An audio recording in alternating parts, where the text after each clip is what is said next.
अब इधर यूपी में उपचुनाव से पहले लाल टोपी पर संग्राम छिड़ गया है। जहां सीएम योगी आदित्यनाथ ने लाल टोपी के काले कारनामों का जिक्र किया, तो वहीं अखिलेश यादव बौखला गए और उन्होंने कहा कि लाल रंग इमोशन से जुड़ा हुआ होता है। देखिए, इसी से जुड़ी हमारी एक खास रिपोर्ट।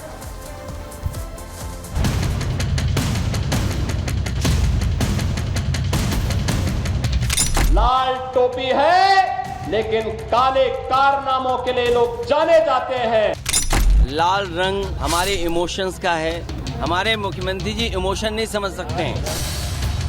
लाल टोपी पर योगी और अखिलेश के बीच वाक युद्ध नया नहीं है, लेकिन यूपी में होने वाले 10 विधानसभा सीटों पर ये युद्ध अब कड़े तेवर के साथ सामने आया है। सीएम योगी ने समाजवादी पार्टी की छत्र छाया में पल रहे अपराधियों पर डायरेक्ट टारगेट किया, जो लगाते तो लाल टोपी हैं, लेकिन काम गुंडागर्दी और अराजकता का है। योगी ने खास तौर पर अयोध्या के सपा नेता मोहित और कन्नौज के सपा नेता नवाब का जिक्र किया और दो टूक कहा कि सपा बेशर्मी से उनका समर्थन करती है। ऐसे में अखिलेश कहां चुप रहने वाले थे। अखिलेश ने लाल रंग की गाथा पर पूरी कविता ही पढ़ दी। समाजवादी पार्टी प्रदेश के अंदर अराजकता पैदा करने की अपनी कुत्सित मंशा से आज भी जब भी उसको मौका मिलता है उस अवसर को वो जाया नहीं होने देती है। जो लाल रंग है उसको समझना पड़ेगा। ये लाल रंग क्रांति का है, लाल रंग हमारे इमोशंस का है, ये लाल रंग मेल मिलाप का है। हमारे मुख्यमंत्री जी इमोशन नहीं समझ सकते हैं। योगी ने इससे पहले विधानसभा में लाल टोपी और अपराध पर अटैक किया था और लाल टोपी के काले कारनामे पर जोरदार हमला बोला था। मोइन खान जो समाजवादी पार्टी का नेता है, अयोध्या के सांसद की टीम का सदस्य है, 12 वर्षीय एक नाबालिग बच्ची के साथ दुष्कर्म का कृत्य में शामिल पाया गया और हरदोई में घटित दुर्घटना में भी बीरे उर्फ वीरेंद्र यादव इस समाजवादी पार्टी का पूर्व जिलाध्यक्ष है। अब देखो किस प्रकार के व्यक्ति को आप जिलाध्यक्ष बना रहे हैं। इस पे आईपीसी और सीआरपीसी की कोई ऐसी धारा नहीं जो इस पे लगी हो। 28 इस प्रकार के मामलों में व्यक्ति लिप्त है, समाजवादी पार्टी का पूर्व जिलाध्यक्ष है। योगी के इस बयान के कुछ ही दिनों में सपा नेता मोहित खान का पाप सामने आ गया। मोहित ने न केवल एक नाबालिग के साथ रेप किया, बल्कि उसे धमकाने की कोशिश भी की। इसके बाद उसके अवैध कारोबार पर बुलडोजर की दहाड़ सुनाई दी और कुछ ही दिनों में करोड़ों की संपत्ति मिट्टी में मिल गई। फिर नवाब यादव पर भी ऐसा ही एक्शन हुआ।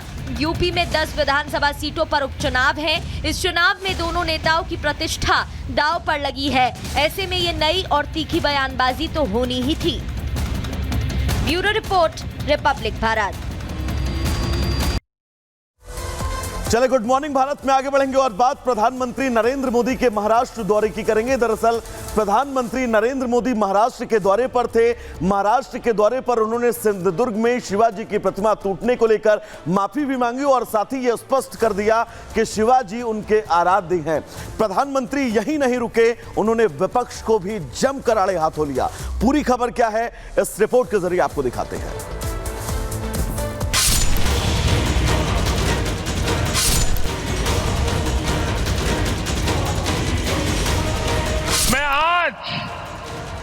सर झुका करके मेरे आराध्य देव छत्रपति शिवाजी महाराज की उनके चरणों में मस्तक रख के माफी मांगता हूं। महाराष्ट्र में शिवाजी महाराज की मूर्ति गिरने को लेकर सियासत गर्म है। छत्रपती शिवरायांच्या पुतळ्याची घटना आहे, याच्यावर कोणीच राजकारण करू नये असं माझं मत आहे। अतिशय दुःखद घटना आहे। कोण दोषी आहे त्या दोषींवर कारवाई झाली पाहिजे। छत्रपति शिवाजी महाराज इस देश के गौरव हैं। उनके साथ जो किया बीजेपी ने, जिसने बनाया वो भी बीजेपी का था, जिस कार्यकाल में बना वो भी बीजेपी की सरकार थी। एक आंधी से 9 महीने के अंदर मूर्ति खंडित हो जाती है और पीएम को लगता है वो माफी मांगकर निकल जाएंगे। तमाम महाराष्ट्र के शिव भक्तों को एक बहुत ही दुख और दर्द देने वाली ये छत्रपति शिवाजी महाराज जी इशू, ये जो इशू राजनीति करने वाला नहीं है और छत्रपति शिवाजी महाराज हमारे लिए राजनीतिक मुद्दा नहीं हो सकता है। स्मारक आपने मालवन में राजकोट किले पे बनाया, वो तो 8 महीने में धस हो गया। इसके अंदर भ्रष्टाचार है, ये साबित हो चुका है। बहुत लो लेवल में आके राजनीति करी है। शिवाजी महाराज का स्मारक का सब्जेक्ट रहने दो। हम उनको देवता समान पूजते हैं, और आज अगर आपको इस महायुति के कुकर्मों की वजह से माफी मांगनी पड़ रही है, तो आपको भी सोचना होगा कि आपने कैसे लोगों को अपने अधीन मंत्री बनाकर रखा है। इस्तीफा मांगिए, इन सबको घर बिठाइए। पीएम मोदी ने आज महाराष्ट्र की धरती पर शिवाजी महाराज को अपना आराध्य बताते हुए उनसे माफी मांगी। जब 2013 में भारतीय जनता पार्टी ने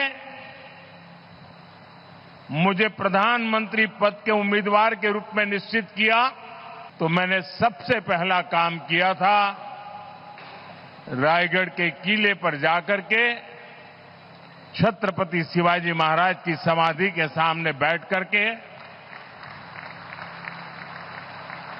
प्रार्थना की थी।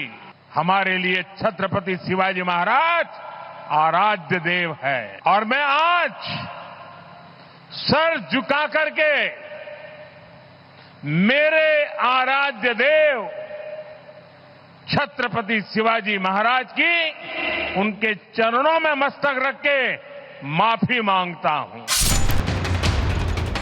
पीएम मोदी ने वीर सावरकर का भी जिक्र करते हुए कांग्रेस को घेरने की कोशिश की। हम वो लोग नहीं हैं जो आए दिन भारत मां के महान सपूत इसी धरती के लाल वीर सावरकर को अनाप शनाप गालियां देते रहते हैं। वीर सावरकर को गालियां देने के बावजूद भी माफी मांगने को जो तैयार नहीं है। महाराष्ट्र में जल्द विधानसभा चुनाव होने वाले हैं। विरोधी छत्रपति शिवाजी महाराज की मूर्ति को लेकर बीजेपी और शिंदे गुट पर सवाल उठा रहे हैं। ऐसे में मोदी ने वीर सावरकर का मुद्दा उठाकर राहुल गांधी और उद्धव ठाकरे दोनों की परेशानी बढ़ा दी है।